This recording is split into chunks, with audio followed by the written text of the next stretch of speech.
Lucky Land Slots, asking people, what's the weirdest place you've gotten lucky? Lucky? In line at the deli, I guess? Aha, in my dentist's office.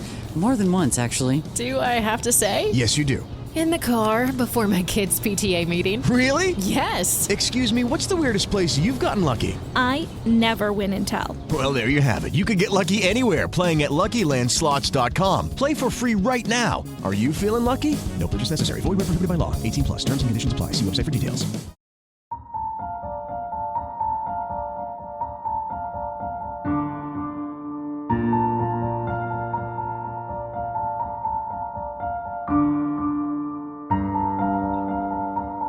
Hello, and welcome to the latest episode of History You Didn't Know But Should. I'm Ray. Hey, I'm Chris. And we're going to be talking today about President Grover Cleveland. And actually, this is the first of two podcast episodes that we're going to be doing on Grover Cleveland. You know, when we look at presidents, past presidents of the United States, there's two ways you can look at them, broadly speaking. One would be to look at their policies and their administration.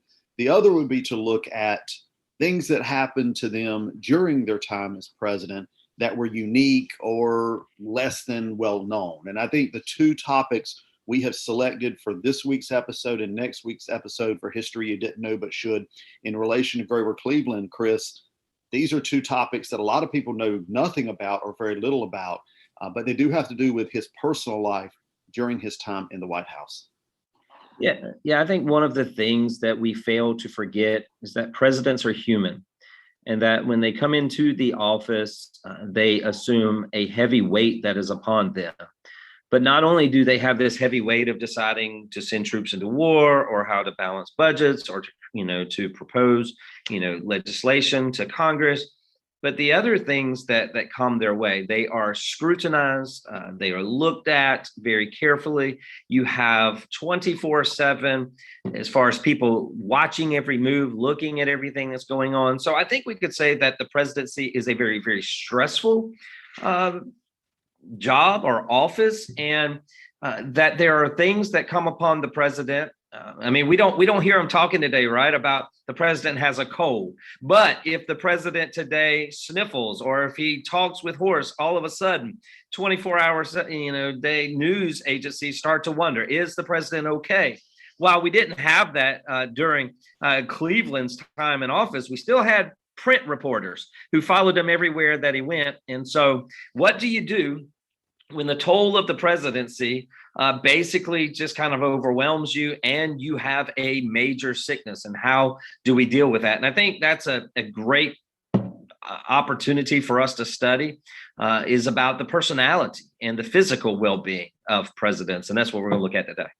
Yeah, and we've had a number of presidents throughout American history who have had health crises during their presidency, going all the way back to George Washington. George Washington, got very sick early on in his administration, and there was concern he wasn't going to pull through. And of course, you go to people like Franklin Delano Roosevelt, who actually died in office during his fourth term. And you've got a whole host of other people like Grover Cleveland, Woodrow Wilson, who got very sick during their time as president. Now, just some background about Grover Cleveland. Grover Cleveland was a Democrat. He's the only president in American history so far to serve two non-consecutive terms. He was the 22nd and the 24th president of the United States. The events that we're going to talk about today, of course, happened in his second term. He comes into the White House for a second time after defeating Benjamin Harrison, who had defeated him 4 years earlier. He comes in the White House just in time for an economic panic to happen, for the nation to drop into an economic depression.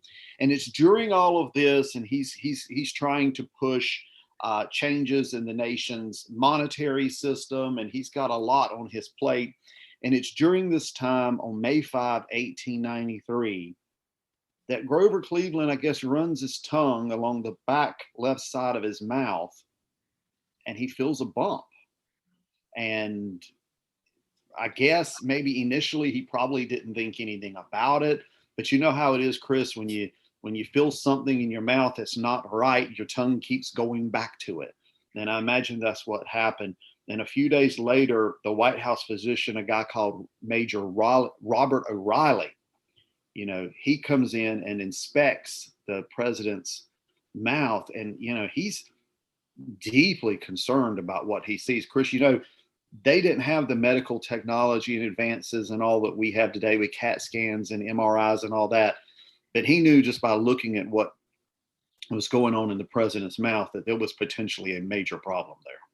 Yeah, and I think it's important to kind of put things into context that Cleveland was not well just in general. I mean, his overall health was not great. Actually, at the funeral of former President Ulysses S. Grant, he had that's kind of when he started noticing that things were not going very well, that he was having some, as you mentioned, the issue within his mouth. But these hours that he had was killing him. He had put on more weight. I was surprised in the research to find that at this time he weighed 300 pounds, and so he was walking with a limp. He was just. There's another interesting story. He didn't like the food that was being served in the White House because it was French, and he liked a good old steak and potatoes kind of guy. And I remember one of the stories that the window was open in the White House and he was eating dinner and he smelled like corned beef and hash or something. And he looked to his servant and said, "Hey, where's that coming from?" He said, "I'm sorry, sir, that's not your meal. That's the servant's meal." And he said, "Well, you take this meal that I've been prepared and you send it down to them and let me eat what they're eating." And so he had this, he loved food, but beyond food, he loved alcohol. Mm-hmm. Now, Samuel Clemens, who we know more affectionately as Mark Twain, said about Grover Cleveland that Cleveland drunk is a more valuable asset to this country than the whole batch of the rest of our public men sober. And he loved to drink.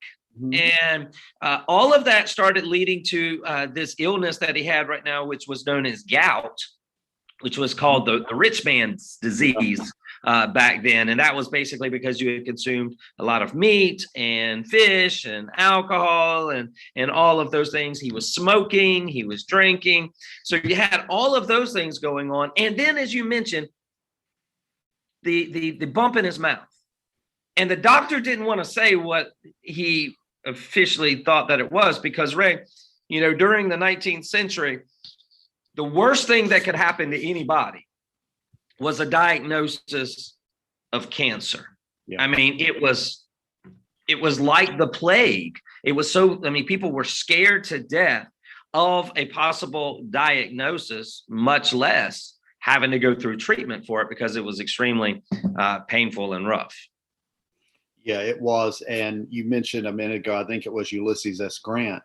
He had died of a very similar thing where a tumor was growing, I guess, in his mouth or throat, and he slowly suffocated to death. They didn't have chemotherapy and all these things that we've got today. Basically, all they had was catch it early enough and try to dig it out, was basically all they had at this particular point in time. So, of course, Cleveland is going to be examined by the White House doctor. They're going to take I guess what we would call a biopsy, a piece of it, and send it away. And it's actually sent to be looked at. And the specimen, I guess we could say, Chris, was unmarked. It was just a patient. I have a patient here who has this, and it was actually diagnosed as squamous cell carcinoma. So he had a really big problem there in his mouth. And of course, with the economy in such trouble, with things not going well economically for the nation, President Grover Cleveland felt that the last thing the country needed right now was a sick president. The last thing the country needed right now was a president with cancer. Yeah, and when the doctor was looking that bump, very quickly, the doctor observed that I think it was the size of a small cauliflower. Yeah. That had, invaded his mouth. And you're absolutely right.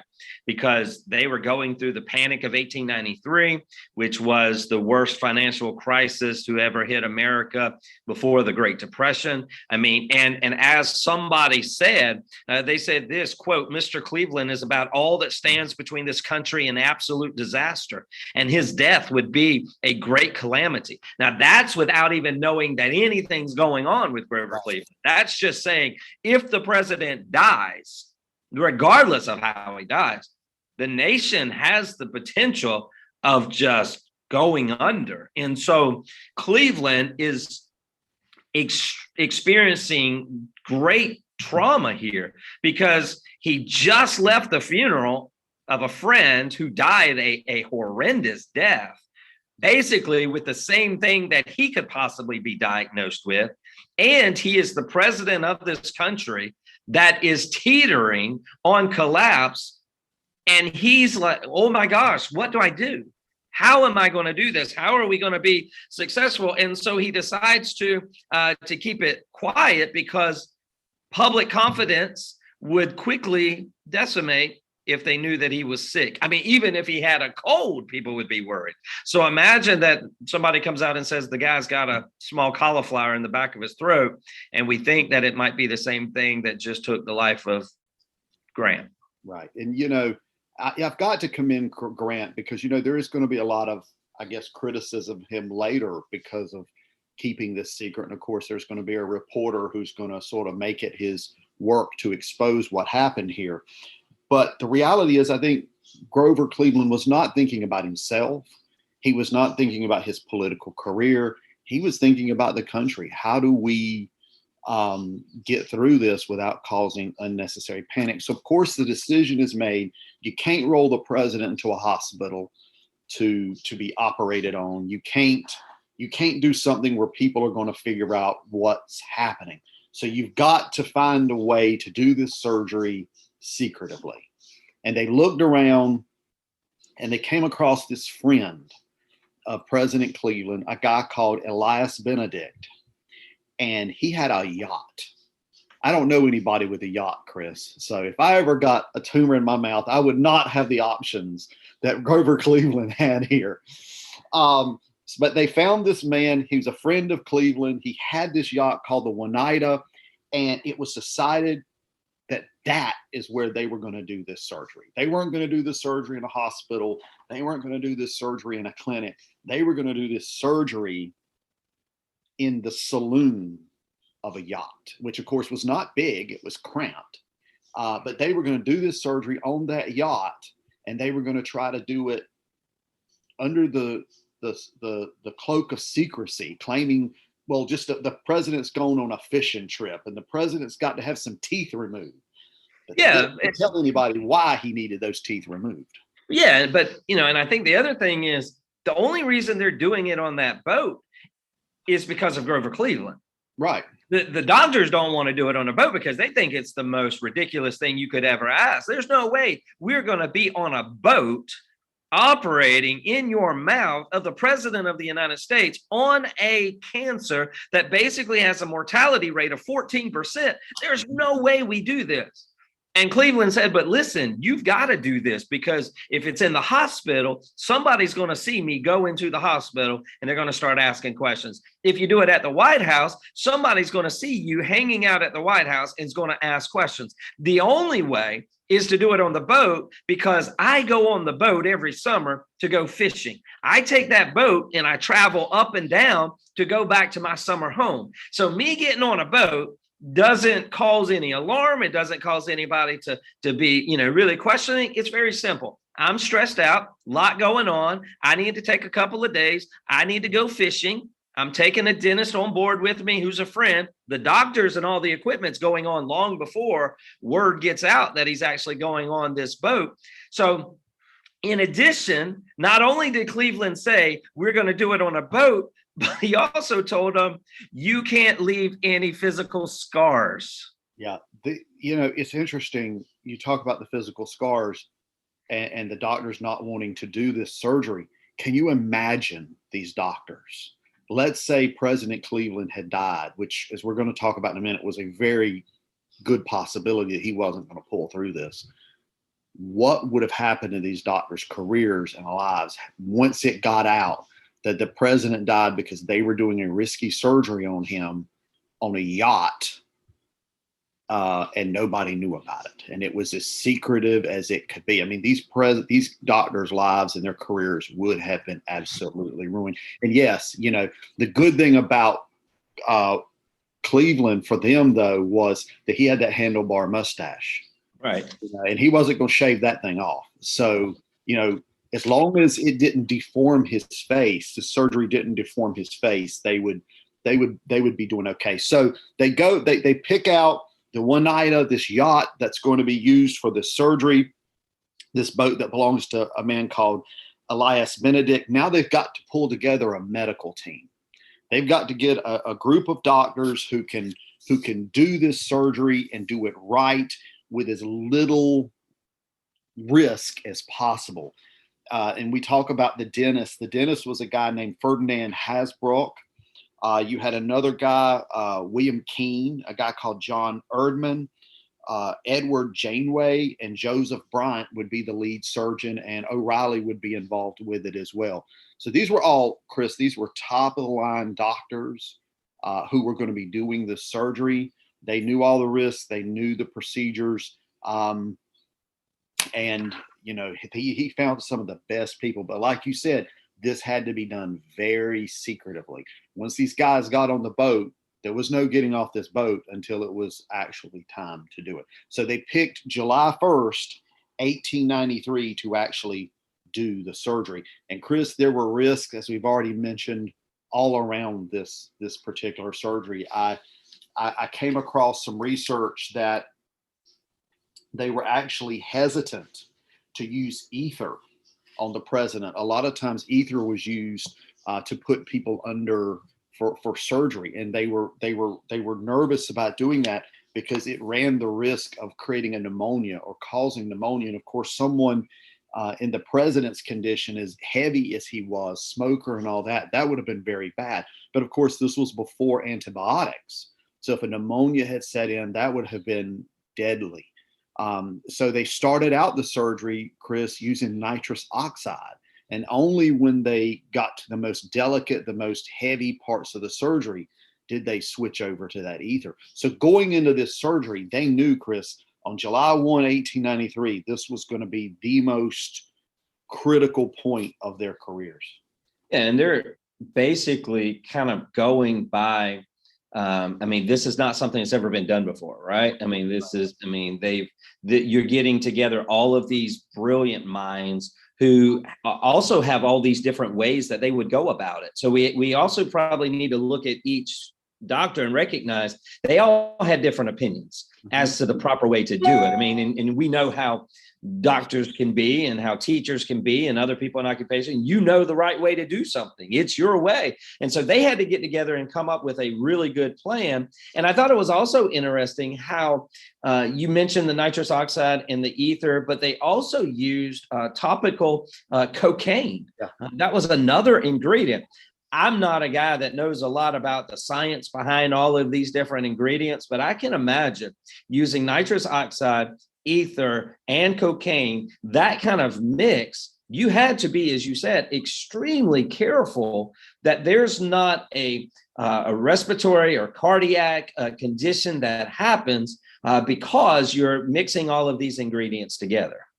Yeah, Dr. Edward Janeway, he would be the one sort of put in charge of monitoring the president's vital signs during all this. But of course, you go, Chris, and you have surgery today, and they've got blood pressure cuffs, they've got all these things, they're monitoring heart, oxygen levels. They didn't have any of that.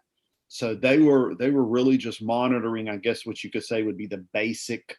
I guess they could monitor blood pressure, but they were monitoring the basic, very surface levels on President Cleveland's vitals as he went through this particular surgery. Chris, the president, as nervous as these doctors were, the president didn't seem, according to what I've read, the president didn't seem that nervous. He went and he stripped down to his underwear. He went into the saloon of the a yacht where they had turned it into a surgical suite. He sat in the chair. and they began administering the nitrous oxide to put him to sleep. And of course, the surgery would then begin, and they would have to go in and cut this tumor out of his mouth. And I think, Chris, at the end of the day, they had to remove 5 teeth as to just to get this thing out. And one thing, and again, neither Chris or I are medical experts, but I read one source that said that when they removed the tumor, behind it was a gooey jelly substance.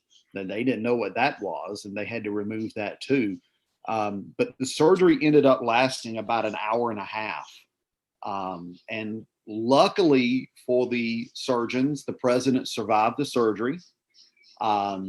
He didn't have a heart attack, didn't have a stroke, nothing like that during it. But of course, Chris, after the surgery, once he had recovered, they realized that his speech had been very, very much damaged by the surgery, because he now had this hole in his mouth, and the top of his mouth. Yeah, and that's not going to work well for a president who has to speak. And, he set this schedule for July the 1st for a very specific reason, because he had things he had to do beforehand, but he also knew that he was expected to give a speech not too long after the surgery. And so there was once again, I just go back to the pressure on these doctors. First of all, not to kill him, but second of all, not to mess up that wonderful mustache he had. And the third thing is, you got to allow the man to continue to speak as if nothing ever happened, because it's a secret. And so, he has this large defect in his mouth. And so they have to get this other guy to kind of help him, who I think what was his name? Dr. Gibson, I think, is the guy that comes in and actually forms this prosthesis that goes into his mouth. And it was made out of vulcanized rubber. I can't even imagine having something in my mouth made out of rubber, and that it is supporting the cheek, and also to appear that there's nothing wrong inside of my mouth, and that I'm able to talk and not a reporter can tell that there's something wrong with me. The ingenious behind that is just amazing, that they could, first of all, think they can pull this off, and second of all, actually pull it off. Yeah, and immediately it's interesting, because it was July 1st when he had his surgery. July 4th, of course, is coming up, and the president's missing. Reporters know he was out on this yacht, but nobody's seen him. And Chris, it's very interesting that while there was curiosity about that, it didn't create panic. People weren't overly panicked that the president hadn't been seen in a few days. And of course, in the days after surgery, when he's staying there at the house, he's not seeing reporters. People aren't seeing him. And of course, reporters are brought to a barn, and they're given sort of the dog and pony show. And some of them suspect maybe something's up. So there's rumors going around that something's going on with the president. But of course, the story they're being told is everything's fine. He just went on a fishing trip. Oh yeah, he had some teeth removed. But that was just about all there was to it. And of course, there was a lot more to it. And I think, Chris, some people in the media suspected there was much more going on. But it was a long time before they were really able to prove it. Yeah, and isn't it? We think today, now in 2021, how an individual might go in and have reconstructive knee surgery or have a hip replacement, and how, the very next day they're encouraging you to get up and to do physical therapy. And that's, in my opinion, that's amazing. That's a marvelous feat here in 2021, using all the resources that are available. So here's Grover Cleveland, cauliflower cancer in his mouth, and going through this procedure on a saloon, in a saloon on a boat, with doctors who are having to think on the fly, using all kinds of things. And so he has that surgery, and that surgery, as you said, was like an hour and 10 minutes. And the next thing you know is that on July the 2nd, he's up and walking about in the boat. He's moving around, and he's moving around July 2nd. He's moving around July the 3rd. And then, when it comes to July 5th, they got to get him off the boat. Mm-hmm. He's got to get off the boat, because then it's going to look really suspicious. Okay, dude's at home, at his summer home, but he's still on the boat. What's going on? So they had to make sure that he could walk so that reporters would see him from the boat to the house and act as if nothing was wrong. And I know that most of it was in his mouth, but you imagine going through this surgery with a hole in your mouth and putting all of these things in there. He was able to do it with very little effort. Once again, this 300-pound man who was not really healthy in the first place. Add to that it's a remarkable feat that they pulled it off and that he was able to walk into the house and people still didn't know that something was going on. Yeah, and they kept that charade up as really long as they could. But it's interesting where the story starts to break down, where the domino falls, so to speak, was actually with the dentist, Ferdinand Halbrook, who actually was the one who was brought on the boat to remove the teeth. And of course, he was working with anesthesia as well. He actually gets upset because he had wanted to leave the boat early and they wouldn't let him leave. And he gets angry. And he goes and he actually spills the beans as to what happened. And there was this young reporter by the name of Elijah Edwards who gets hold of this story and starts investigating, almost like a muckraker. I know muckraking, as far as the term muckraker, was still yet in the future with Teddy Roosevelt, but that's almost what this young reporter does. And the weight of the presidency and everything Grover Cleveland had was put into keeping this man quiet and covering this story up, which, Chris, for anybody who knows anything about Grover Cleveland, he had a reputation for being an honest man. He had a reputation for being Grover the Good. And here he was, not just simply lying to the American people about something as bad as this, and maybe with all the right intentions. And I think he did have the right intentions. But here he was lying to the American people and really pushing a cover up to make sure nobody knew that he had this surgery. Yeah, and I think that's the important thing. And you always have to know who's going to be the one that spills the beans. I mean, because there's a lot of things here. First of all, when you finally tell someone that you operated on the president of the United States on a secret mission on a boat, that's a cool story, right? I mean, that's something that somebody's going to pay to get that story out. And so there's this leaking that's going on. And I believe that, what was it in, I forget exactly when it was, that there was a newspaper article that kind of had some information in it, as you were talking about Mr. Edwards. And didn't they try to discredit him? Oh, yeah. Didn't they basically ruin his career? Yes. Because they said this is a fabrication. This reporter is just, as you mentioned, muckraking. But it got to the point, I think, where they ruined the dude's career. And years later, one of those guys, I think, comes back and says, hey, look, we got to try to restore that guy's reputation. He did nothing wrong. But I mean, it was that big of a deal. And, after I think about, and we'll talk about more of this in our next episode on Grover Cleveland. Stay tuned for that, listeners.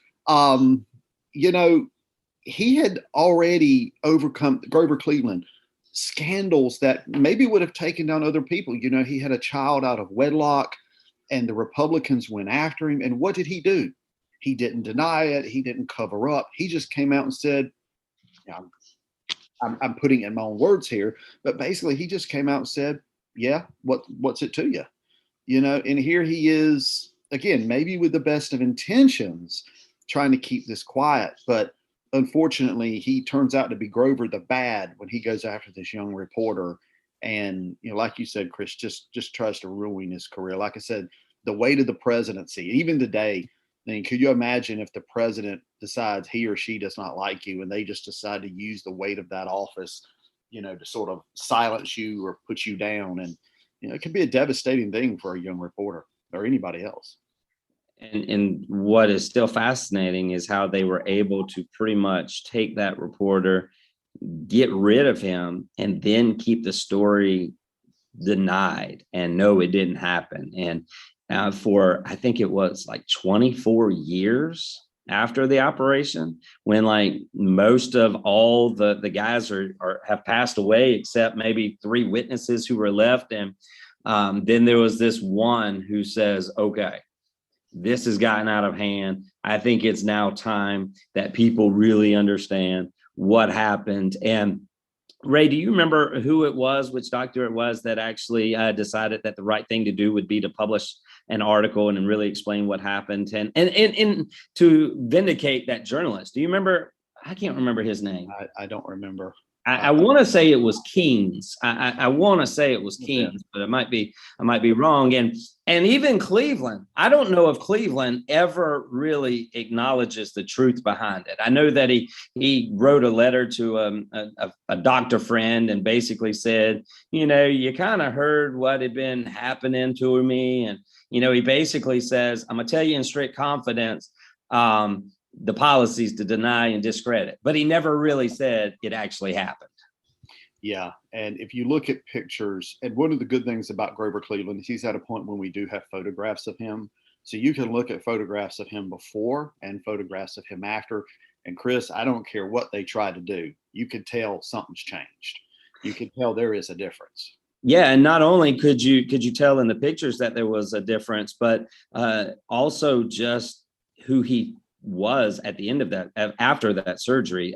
People would talk of that he didn't have the same energy, that he also had some loss of hearing. He was more irritable than he had ever been. That depression would pretty much, come upon him. And honestly, I'm not saying that it was the surgery, but, by 1897, his party has pretty much disowned him, and he's pretty much gone from politics. He's lost everything. As you mentioned, he's able to overcome a lot. But I just think that the physical, mental, and emotional effects from this operation that saved his life kind of also would derail his political life. Yeah, absolutely.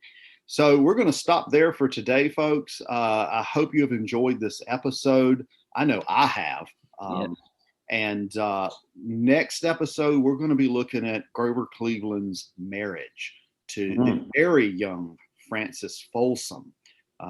Cleveland's going to actually come into the White House as a bachelor president, but he's not going to leave the White House a bachelor president. And we're going to talk about the marriage to Francis Folsom, many years his junior. And, Chris, and we'll talk more about this next time, she is a fiercely loyal wife and first lady to President Cleveland. Yeah. And we're also next week, or whenever this podcast comes out, we're also going to talk about Baby Ruth, that candy bar. Yeah. The candy bar Baby Ruth, and the real Baby Ruth, not the baseball player. Okay, right, folks. That's a wrap for today. I hope you've enjoyed this episode. If you'd like to contact us, you can find us on Facebook, Twitter, Sounder FM, Spotify, Google Podcasts. You can also email us with suggestions, comments at historyyoushouldknow@gmail.com. That's history, the letter U should know @gmail.com. Until next time, I'm Ray. I'm Chris. Thanks for listening.